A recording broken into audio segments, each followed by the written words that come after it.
Hello students, कैसे हैं आप सब लोग। उम्मीद करती हूँ सब अच्छे होंगे और स्वस्थ होंगे। मैं Meena Rana ICT virtual class में आपका स्वागत करती हूँ।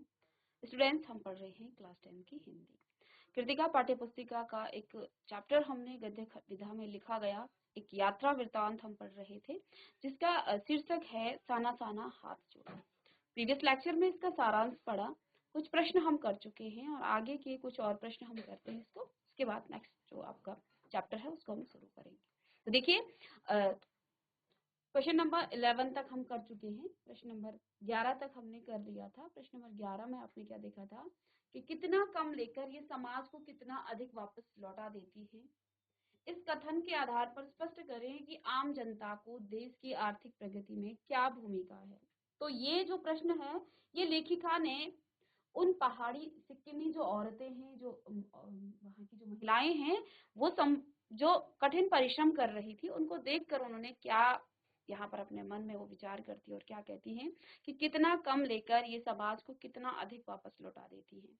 और इस कथन के आधार पर ये बताना था कि आम जनता है वो देश के लिए क्या क्या करता है, आर्थिक प्रगति में हमारी आम जनता की क्या भूमिका रहती है। तो पत्थरों पर बैठकर, जहाँ यात्रा वृतांत में जो लेखिका ने देखा कि पत्थरों पर बैठकर श्रमिक महिलाएं पत्थर तोड़ती हैं, उनके हाथों में कुदाल व हथौड़े होते हैं। कईयों की पीठ पर बंधी टोकरी में उनके बच्चे भी बंधे रहते हैं और वे काम करते रहते हैं। हरे भरे बागानों में युवतियां बोकू पहने चाय की पत्तियां तोड़ती हैं और बच्चे भी अपनी माँ के साथ काम करते हैं। इन्हीं की भांति आम जनता भी अपनी मूलभूत आवश्यकताओं की पूर्ति के लिए प्रयास में जो है जीविका रूप में देश और समाज के लिए बहुत कुछ करते हैं।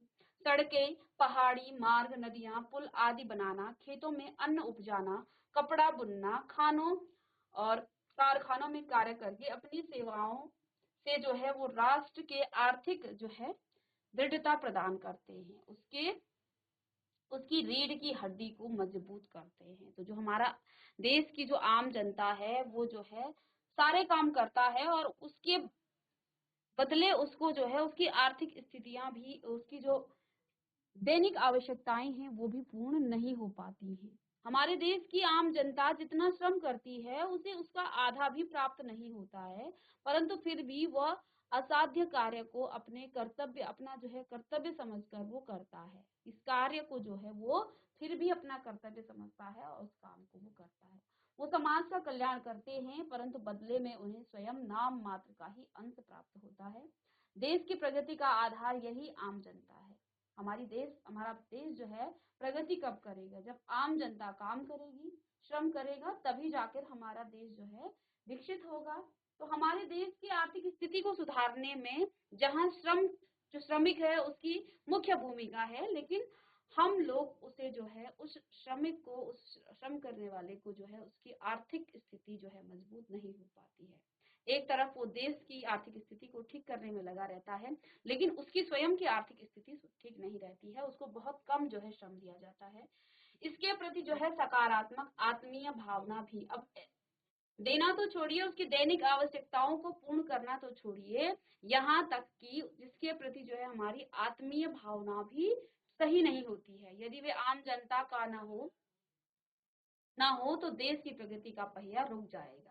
ठीक है, यदि ये आम जनता जो श्रम करती है, जिससे हमारी जो है दिनचर्या चलती है, यदि किसान काम करना छोड़ दे, मजदूर रोड बनाना छोड़ दे, तो हमारे देश का विकास कैसे होगा? हमारे देश के विकास में हमारी आम जनता का ही मुख्य जो है भूमिका होती है। लेकिन इनकी आर्थिक स्थिति ठीक ना होने के कारण जो है ये हमारा भी कर्तव्य बनता है कि हम उन्हें सम्मान दें और उनके प्रति जो है हमारी आत्मीय जो भावना है वो सही रहे। हम उनके लिए जो है सकारात्मक सोच रखें और उनके प्रति भी हमारा सोचने की, हमारा और हमारी सरकार का भी ये दायित्व बनता है कि हम उनकी आर्थिक स्थिति को भी ठीक करें, क्योंकि कहीं ना कहीं वही आम जनता, वही आम आदमी हमारी जो हमारा देश है उसको, उसकी आर्थिक स्थिति को ठीक करने में उसकी मुख्य भूमिका है। ठीक है, तो चलिए प्रश्न नंबर 12 है, आज की पीढ़ी द्वारा प्रकृति के साथ किस तरह का खिलवाड़ किया जा रहा है, इसे रोकने में आपकी क्या भूमिका होगी? तो आज की जो पीढ़ी है वो क्या कर रही है? प्रकृति के साथ कुछ ना कुछ खिलवाड़ कर रही है।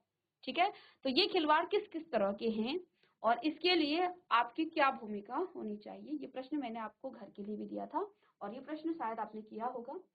आज की जो पीढ़ी है उसके द्वारा प्रकृति को प्रदूषित किया जा रहा है। सभी जानते हैं कि जो आज की पीढ़ी है वो प्रकृति को हर तरह से प्रदूषित कर रही है, चाहे वो मिट्टी का प्रदूषण हो, चाहे वो जल का प्रदूषण हो, चाहे वो ध्वनि प्रदूषण है, चाहे वायु प्रदूषण है। हर तरह से आज की जो पीढ़ी है वो प्रकृति को प्रदूषित कर रही है। हमारे कारखानों से निकलने वाले जल में खतरनाक केमिकल व रासायनिक होते हैं जो नदियों में प्रवाहित कर दिए जाते हैं। अब जितने भी कारखाने हैं जिससे हमारे देश की प्रगति हो रही है, हमारे देश का विकास हो रहा है, लेकिन कहीं ना कहीं वो मानव जाति पर हावी हो रहा है, मानव के लिए वो हावी हो रहा है। क्यों? क्योंकि कारखानों से हम बड़े बड़े जो है कारखानों से हम अपना विकास तो कर रहे हैं, लेकिन वही कारखानों का जो प्रदूषित केमिकल है, जो खतरनाक केमिकल है, रसायन है, उनको हम नदियों में प्रवाहित कर देते हैं और वो नदियों में जा करके कहीं ना कहीं किसी न किसी मनुष्य को पीना पड़ता है। वो पानी किसी की प्यास बुझाता है, लेकिन वो पानी सिर्फ प्यास नहीं बुझाता है, वो उन लोगों के जो है अंदर वो जो केमिकल है जो हमने कारखानों से उस नदी में प्रवाहित कर दिया था, वो किसी के पेट में चला जाता है और यही हमारी बीमारियों का कारण बन जाता है। तो देखिए, जहां हम विकास की तरफ जा रहे हैं उसके विपरीत हम विनाश की तरफ भी जा रहे हैं, हम विनाश भी कर रहे हैं। एक तरफ हम विकास की तरफ बढ़ रहे हैं, लेकिन दूसरी तरफ हम जो है विनाश भी कर रहे हैं और ये मानवता का विनाश हो रहा है। साथ में जब पेड़ काटे जा रहे हैं और उससे जो है हमारी वायु प्रदूषित हो रही है, अत्यधिक वाहन चलाए जा रहे हैं, तो ये भी प्रदूषण का एक मुख्य कारण हो गया है।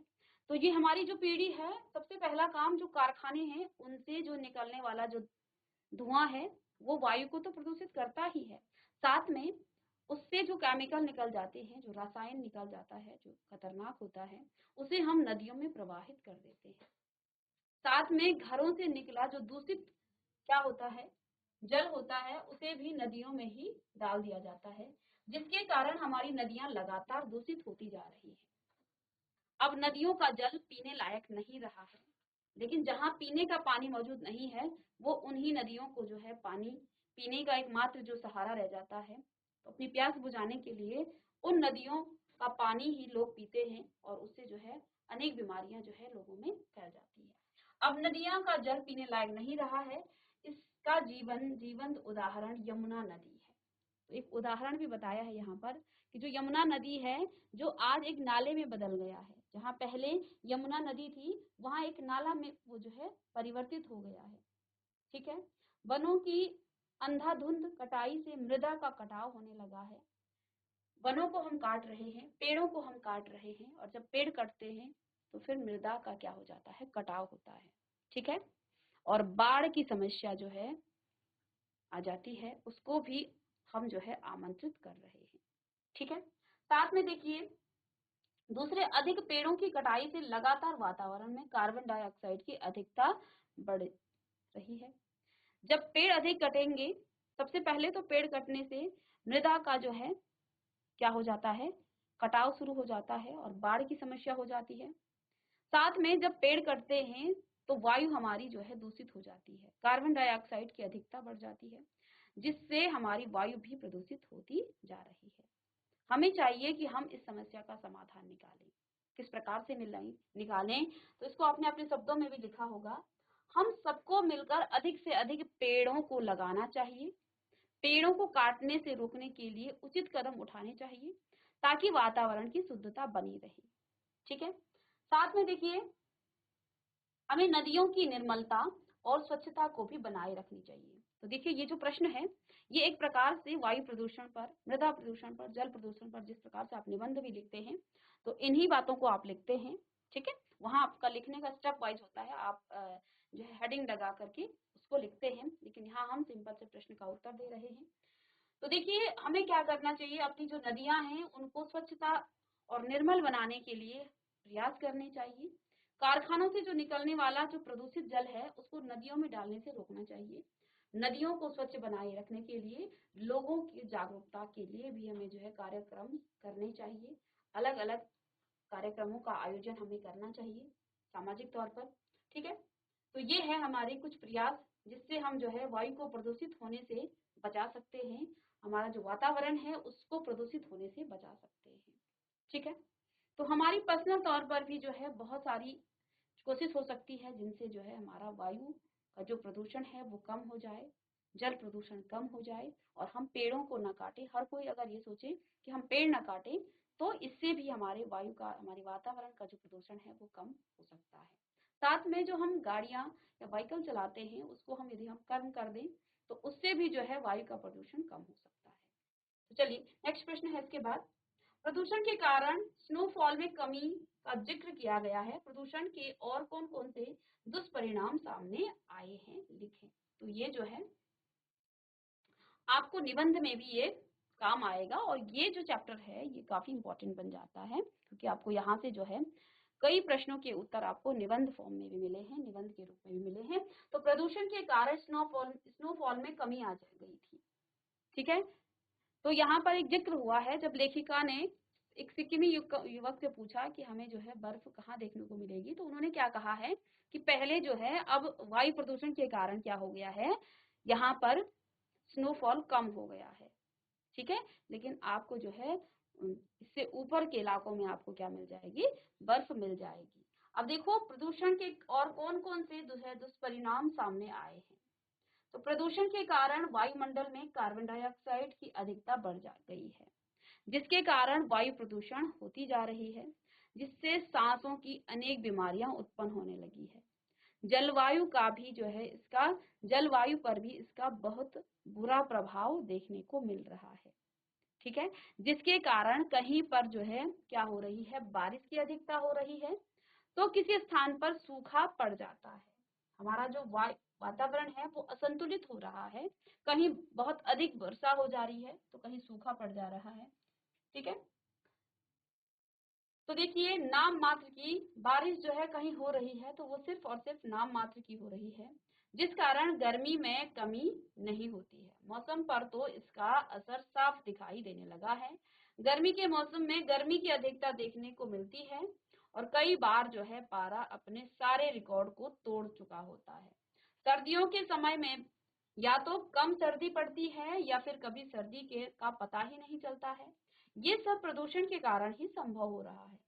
जल प्रदूषण के कारण स्वच्छ जल पीने को नहीं मिल रहा है और पेट संबंधी बीमारियां जो है उत्पन्न हो रही हैं। साथ में जो है वायु प्रदूषण से जो है कई प्रकार की जो सांस से संबंधित बीमारियां हैं वो हो जाती हैं।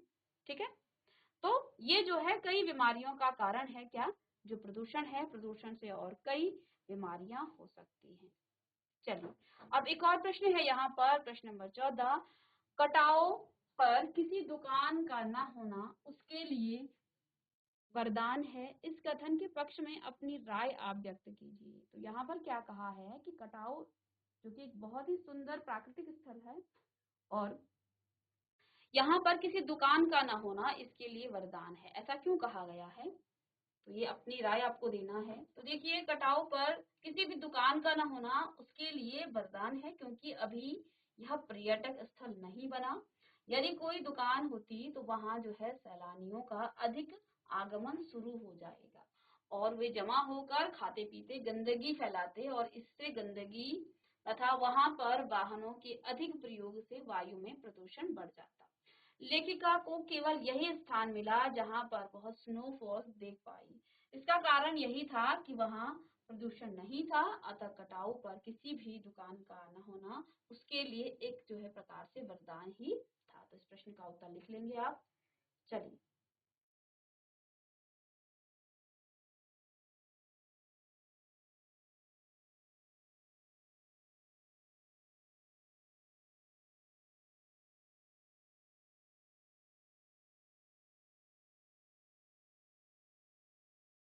प्रश्न नंबर 15 है, प्रकृति ने जल संचय की व्यवस्था किस प्रकार की है।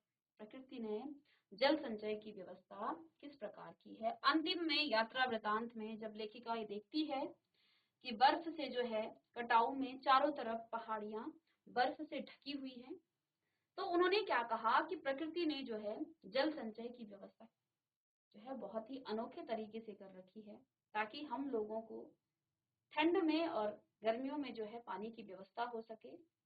ठंडियों में बर्फ गिर करके जो है पहाड़ियों में जमा हो जाती है, और वहीं बर्फ जो है गर्मियों में क्या हो जाता है, पिघल करके नदियों के रूप में हमें जल प्राप्त होता है। तो इसे कहा है कि प्रकृति की जो व्यवस्था है वो किस प्रकार से हो रखी है।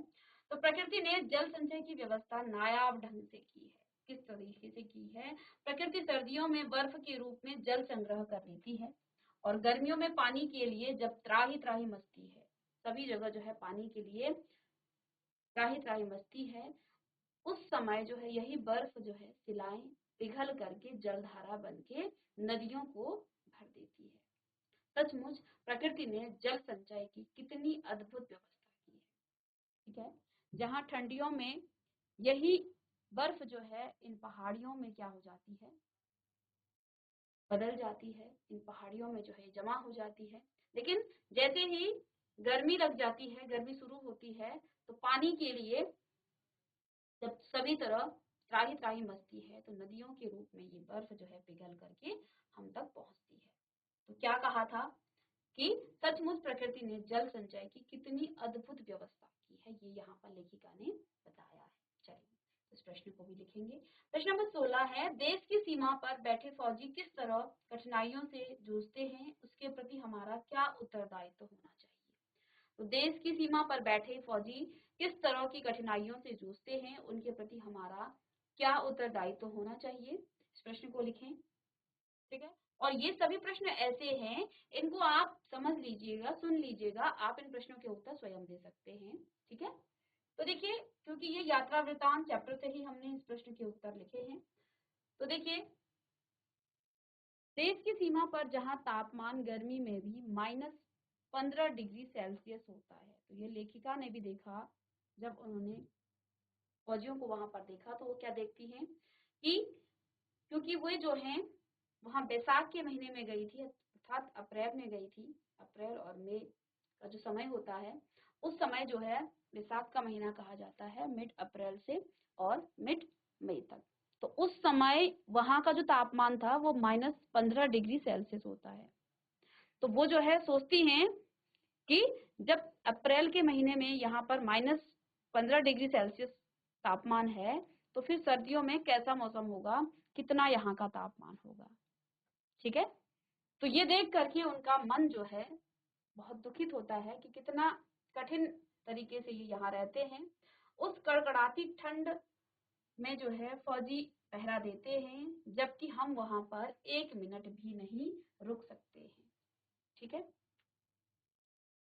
आगे उन्होंने कहा कि हमारे फौजी सर्दी और गर्मी में वहीं रहकर देश की रक्षा करते हैं, ताकि हम चैन की नींद सो सकें। ये जवान हर पल कठिनाइयों से जूझते हैं और अपनी जान हथेली पर रखकर जीते हैं। हमें सदा उनकी सलामती की दुआ करनी चाहिए। उनके जो है परिवार वालों के साथ हमेशा सहानुभूति, प्यार और सम्मान के साथ पेश आना चाहिए। ठीक है, चलिए, तो ये है आपके प्रश्न इस चैप्टर के। साना साना हाथ जोड़ी, ये एक यात्रा वृतांत था, और इस यात्रा वृतांत में हमने क्या पढ़ा, यहाँ लेखिका सिक्किम की यात्रा करती हैं, और वहां पर अनेक जगहों पर वो रुकती हैं। साथ में उनकी एक सहयात्री मणि और जितेन नार्गे उनके साथ, जो कि उनके गाइड रहते हैं, वो उनको सिक्किम की समस्त यात्रा में जो है उनको गाइड करते हैं, उनको बताते हैं उन जगहों के बारे में जहाँ जहाँ उन्होंने यात्रा की है। ठीक है, तो ये था आपका कृतिका का चैप्टर। यहाँ पर 2 चैप्टर आपके आ रहे हैं सिलेबस में, तो ये आपके कंप्लीट हैं। अब आपका जो है क्षितिज पाठ्य पुस्तिका में एक चैप्टर हमने पढ़ा था, आत्मकथ्य। इसको हम रिवाइज करेंगे, इसको हम पढ़ चुके हैं, रिवीजन करेंगे। चलिए,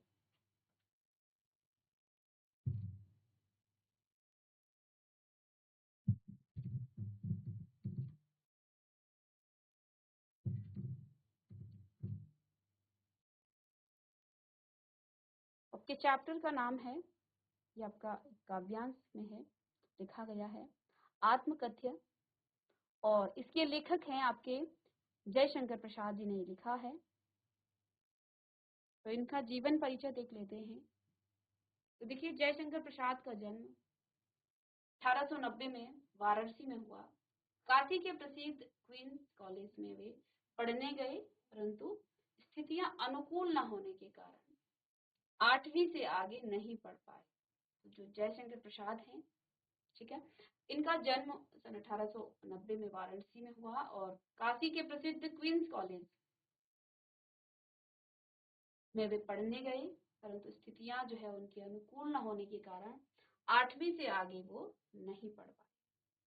बाद में घर पर ही संस्कृत, फारसी, हिंदी का अध्ययन किया, ठीक है। 8वीं तक इन्होंने कहाँ पढ़ा? क्वींस कॉलेज में पढ़ा। इनकी जो स्थितियां थी, आर्थिक स्थितियां, वो ठीक न होने के कारण इन्होंने जो है फिर वो आगे नहीं पढ़ पाए, लेकिन घर में ही इन्होंने संस्कृत, हिंदी, फारसी का जो है अध्ययन किया। ये एक छायावादी कवि थे। तो छायावादी काव्य प्रवृत्ति के प्रमुख कवियों में एक जयशंकर प्रसाद का जन्म का सन जो है 1937 में निधन हो गया था। तो इनका जीवन काल रहा 90 से लेकर 37 तक, तो बहुत ही कम इनका जीवन काल रहा। उनकी प्रमुख जो काव्य रचनाएं हैं, कृतियां हैं जो उन्होंने लिखी हैं, जिसमें पहला है आपका चित्राधार, कानन कुसुम, झरना, आंसू, लहर और कामाई। ये प्रमुख हैं, कामायनी, आंसू और लहर, ठीक है, झरना, सभी इनके जो हैं प्रमुख यहाँ पर काव्य कृतियां हैं।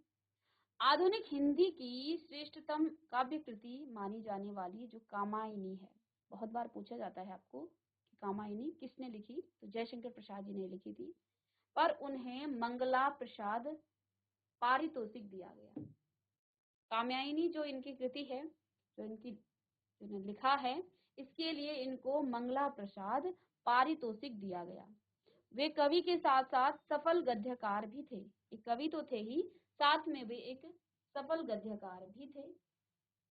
आगे देखिए, अजातशत्रु, चंद्रगुप्त, स्कंदगुप्त और ध्रुव स्वामिनी उनके प्रमुख नाटक हैं। तो ये कई बार आपको पूछे जाते हैं कि अजातशत्रु किसने लिखा, चंद्रगुप्त किसने लिखा, स्कंदगुप्त किसने लिखा और ध्रुव स्वामिनी, इन सभी के लेखक हैं आपके जयशंकर प्रसाद। जब भी हम कोई गद्य या पद्य पढ़ते हैं तो सबसे पहले उनका जीवन परिचय जरूर पढ़ें, ताकि आप उनके जीवन, साथ में उनकी कृतियों के बारे में भी आपको यहाँ पर बताया जाता है, यहाँ पर सभी आपको डिटेल में दिया जाता है। तो ये सब इनके क्या क्या थे? अजातशत्रु, चंद्रगुप्त, स्कंदगुप्त और ध्रुव स्वामिनी, ये प्रमुख नाटक रहे इनके। तो कंकाल, तितली और इरावती, ये इनके उपन्यास है, बहुत ही इंपॉर्टेंट है और कई बार ये प्रश्न आपको पूछे जाते हैं, ठीक है। तो कंकाल, तितली और इरावती, ये इनके उपन्यास है, ठीक है।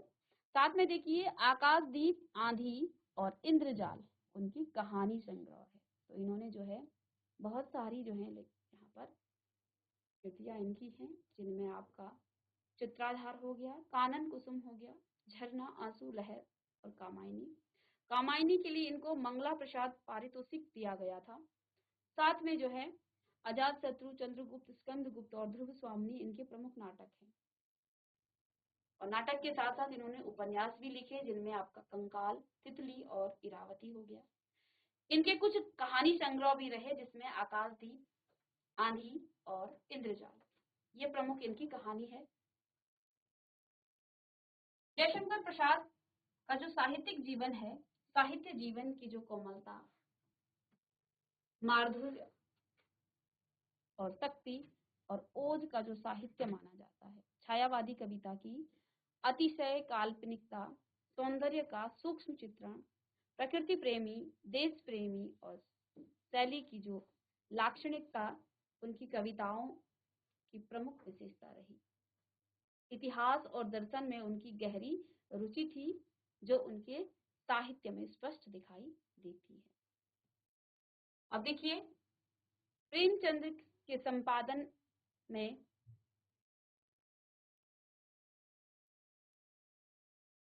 हंस पत्रिका का एक जो है आत्मकथा विशेषांक निकलना तय हुआ था। प्रसाद जी के मित्रों ने आग्रह किया कि वे आत्मकथा लिखें। देखिए, इनको अपनी आत्मकथा लिखने के लिए कहा गया था कि वे अपनी आत्मकथा लिखें। तो जयशंकर प्रसाद जी ने इससे सहमत न थे, वे जो है अपनी आत्मकथा नहीं लिखना चाहते थे। इसी असहमति के तर्क से पैदा हुई कविता। प्रेमचंद जी का जो है एक आत्मकथा विशेषांक निकलना तय हुआ था, जिसमें प्रसाद जी के मित्रों ने उनसे क्या किया, जयशंकर प्रसाद जी के मित्रों ने उन्हें आत्मकथा क्या होती है, जिसमें कोई व्यक्ति अपने जीवन के संपूर्ण घटनाओं को जो है एक व्यवस्थित तरीके से लिखता है कि जन्म से लेकर जहाँ से उसकी जो है जो एक प्रकार से स्मृति है वहां से लेकर के और मृत्यु तक के संपूर्ण घटनाओं को जो है जब लिखा जाता है और जो स्वयं लिखता है कोई इंसान, कोई भी व्यक्ति, तो उसे आत्मकथा कहा जाता है। तो जयशंकर प्रसाद जी को भी कहा गया, उनके मित्रों ने आग्रह किया कि आप अपनी आत्मकथा लिखें। प्रसाद जी ने इससे जो है सहमत नहीं थे, वो अपनी आत्मकथा नहीं लिखना चाहते थे और इसी असहमति के तर्क से पैदा हुई कविता आत्मकथ्य। तो इसी असहमति से जो है ये जो आत्मकथ्य है, इसी तर्क से ये पैदा हुई है आत्मकथ्य। यह कविता पहली बार 1932 में हंस के आत्मकथा विशेषांक में प्रकाशित हुई। ये कविता 1932 में जो है हंस के आत्मकथा विशेषांक में यहाँ पर प्रकाशित हुई थी और छायावादी शैली में लिखी गई इस कविता में जयशंकर प्रसाद ने जीवन के यथार्थ एवं अभाव पक्ष का मार्मिक यहाँ पर अभिव्यक्ति की। छायावादी सूक्ष्मता के अनुरूप ही उन्होंने जो है अपने मनोभावों को अभिव्यक्त करने के लिए जयशंकर प्रसाद ने ललित, सुंदर एवं नवीन शब्दों एवं बिंबों का प्रयोग किया। इन्हीं शब्दों एवं बिंबों के सहारे उन्होंने बताया कि उनके जीवन की जो कथा है एक सामान्य व्यक्ति के जीवन की कथा है। अब जो है उन्होंने अपनी आत्मकथा तो नहीं लिखी, लेकिन उन्होंने जो है आत्मकथा यानी कि अपने जीवन के जो कुछ क्षण हैं उनके बारे में यहाँ पर बताया है। ठीक है, इसी को आत्मकथा कहा है। जयशंकर प्रसाद ने इनको ललित, सुंदर एवं नवीन शब्दों और बिंबों का प्रयोग किया है। इन्हीं शब्दों एवं बिंबों के सहारे उन्होंने बताया कि उनके जीवन की कथा एक सामान्य व्यक्ति के जीवन की कथा है और इससे ऐसा कुछ भी नहीं है जिसे महान और रोचक मानकर लोग वाह वाह करेंगे। कुल मिलाकर इस कविता में एक तरफ कवि द्वारा यथार्थ की जो है स्वीकृति है, तो दूसरी तरफ एक महान कवि की यहाँ पर विनम्रता थी। तो उन्होंने अपने मित्रों से क्या कहा इस कविता में कि मेरे जीवन में ऐसी कोई बड़ी घटना नहीं हुई है, मैं कोई महान व्यक्ति नहीं हूँ, मैं सामान्य व्यक्ति ही हूँ और जिससे मैं जो हूँ अपनी आत्मकथा लिखूं, मैं कोई महान नहीं हूँ। तो कुल मिलाकर यहाँ पर जो है उन्होंने एक जो है महान कवि और विनम्रता का उन्होंने प्रदर्शन किया है। तो इसी पर जो है लिखित ये एक कविता है आत्मकथ्य। अब आइए क्या कुछ यहाँ इस आत्मकथ्य में कहा है, इन्होंने क्या कहा है।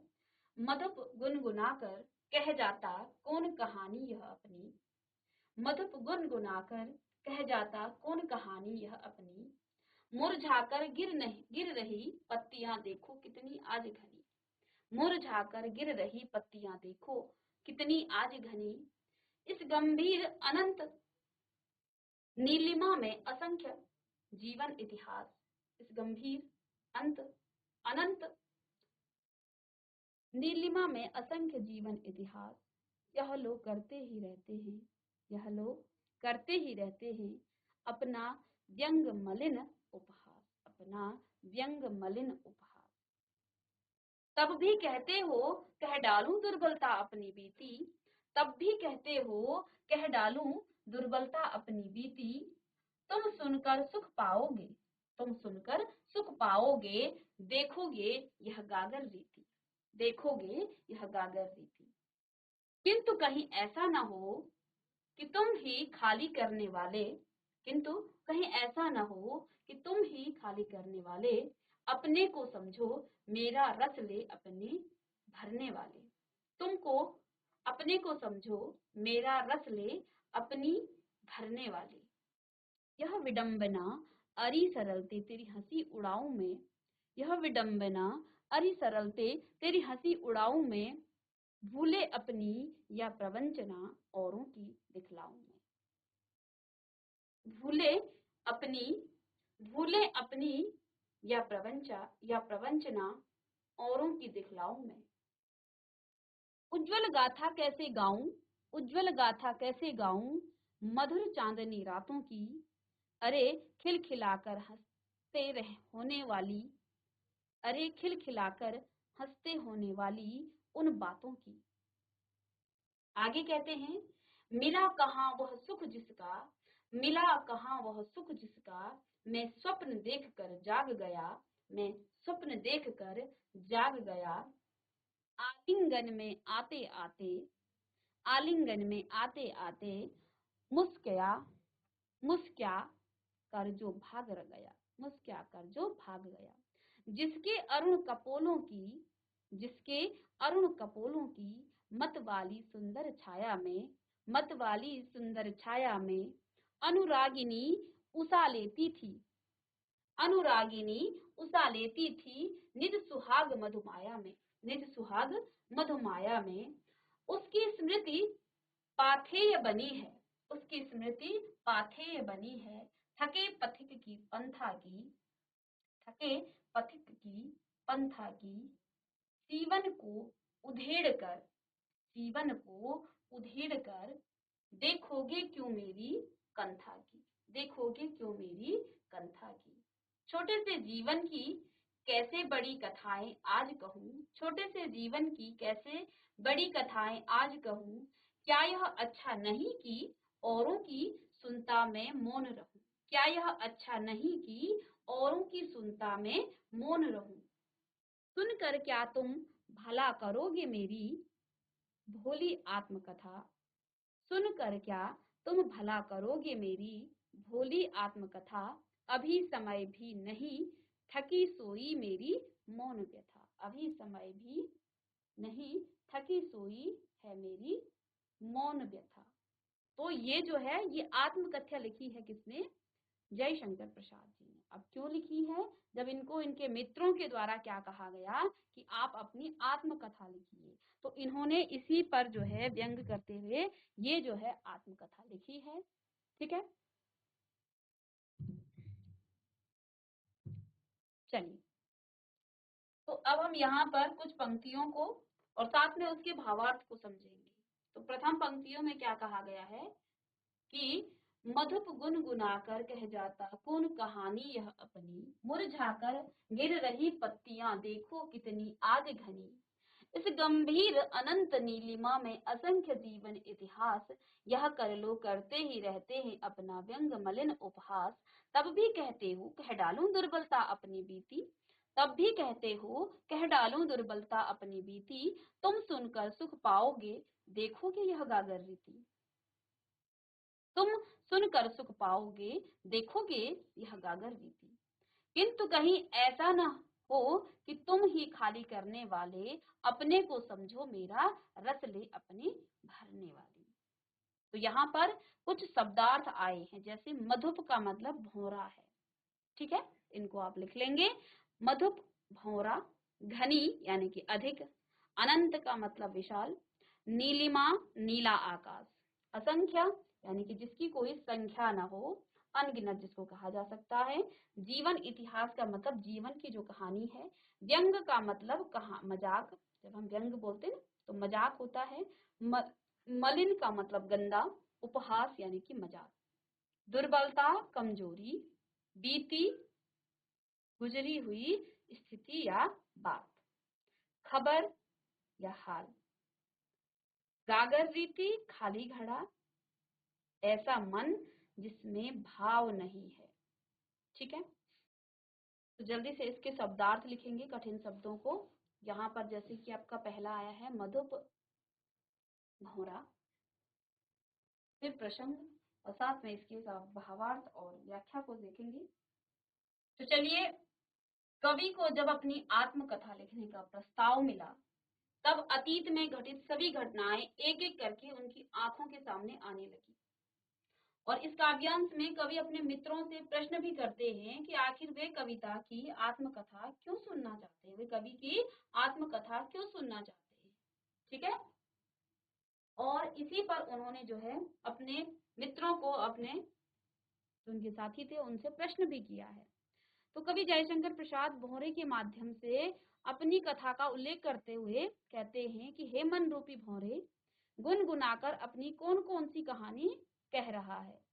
कहने का तात्पर्य यह है कि जिस तरह से एक भौरा फूलों के आसपास गुंजार करते हुए मंडराता फिरता है। ठीक उसी प्रकार आज कवि का मन रूपी भंवरा जो है वो भी अतीत की यादों के आसपास गुनगुनाकर गुंजार करते हुए न जाने अपनी कौन सी कहानी कहना चाह रहा है।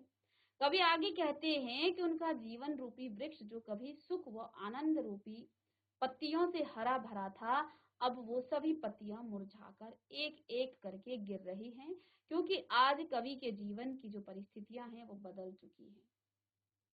इस प्रकार से उनके जीवन में सुख की जगह दुख और निराशा ने ले ली है। उनके जीवन में जो सुख था वो अब दुख और निराशा ने ले लिया है। और कवि इस वक्त जो है अपने जीवन रूपी वृक्ष में जो है पतझड़ का सामना कर रहे हैं। ठीक है। हिंदी साहित्य रूपी इस विशाल विस्तार वाले आकाश में न जाने कितने महान पुरुषों अर्थात लेखकों के जीवन का जो है इतिहास उनकी आत्मकथा के रूप में मौजूद है। उन्हें पढ़कर ऐसा प्रतीत होता है कि वे स्वयं अपना मजाक उड़वाते हैं। कहने का तात्पर्य यह है कि लोग इन महान लेखकों की आत्मकथा को पढ़कर उनकी कमियों का मजाक बनाते हैं।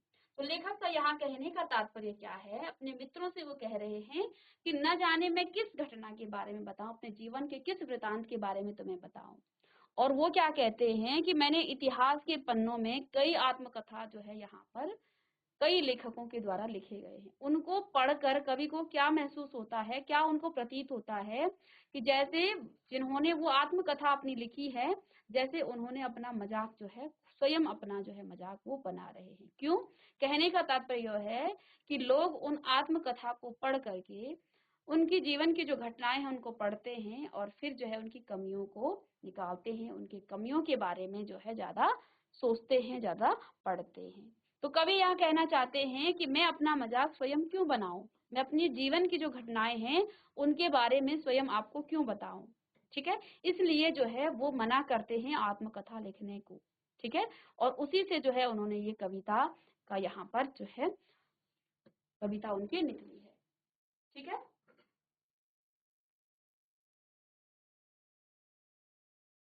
अब इस कड़वे सत्य को जानते हुए भी कि प्रत्येक व्यक्ति एक दूसरे की दुर्बलताओं और कमजोरियों का मजाक बनाने में लगा हुआ है। अब लेखक ने क्या कहा है जयशंकर प्रसाद जी ने कि हम जानते हैं कि आज का जो मनुष्य है वो एक दूसरे की दुर्बलताओं और कमजोरियों को निकालने पे लगा हुआ है। फिर भी जो है मित्र तुम मुझसे यह कहते हो कि मेरे जीवन की जो कमियां हैं, जो मेरे साथ घटित हुआ है, उसे मैं सबके सामने कह डालूं। फिर कवि अपने दोस्तों से पूछते हैं कि क्या तुम मेरी कहानी को सुनकर सुख प्राप्त कर सकोगे? मेरा जीवन जो है रूपी घड़ा एकदम खाली है और जिसमें कोई भाव नहीं है। कवि कहते हैं कि अगर मैंने अपनी आत्मकथा में कुछ ऐसा लिख दिया जिसे पढ़कर तुम कहीं ऐसा न समझो कि मेरे जीवन रूपी गागर यानी घड़े में जो कुछ सुख सुविधाएं और आनंद रूपी रस थे वो सभी तुमने ही खाली किए हैं और उन सभी रसों को मेरे जीवन रूपी गागर घड़े से लेकर तुमने अपने जीवन रूपी गागर में भर लिया हो और मेरा जीवन दुखों से भर दिया हो। ठीक है, तो इसके जो आगे की काव्यांश है उनको हम नेक्स्ट क्लास में करेंगे। मिलते हैं नेक्स्ट लेक्चर में, तब तक के लिए थैंक यू एंड हैव